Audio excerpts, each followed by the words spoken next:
3 anos e 4 meses. Você pode procurar quem eu sou. Nem precisa estar lá não. Não saiu queimado, não. Saiu, vai lá porque não está queimado, né?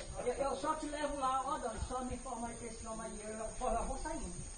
Então você conversa com ela aí para saber quem sou eu. O que eu gosto, rapaz, eu gosto, dou muito valor para me encarar aí honesto. Eu não tenho um negócio de mentir. Muito valor. Porque não precisa. Eu não tenho um negócio de mentir. Olha, se eu pegar um gado seu aqui, e for tocando pra lá, se ele morrer, eu disse, meu amigo, morreu.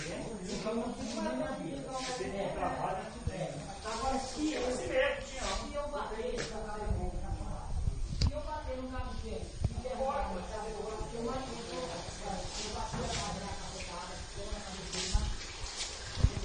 eu não tenho um negócio de mentir. Às vezes eu vou fazer isso muito mentimento. Eu já levei um gado seu, você pega, vai, para não conseguir. Meu Deus.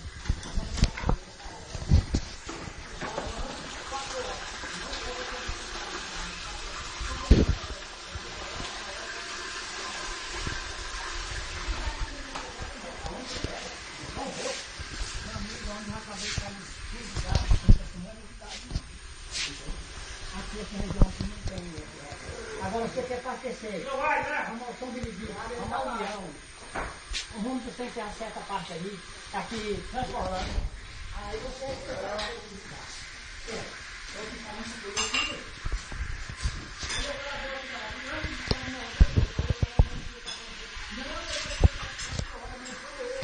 aí você ajudante, aquele cara que você ajuda, você não pode falar nada.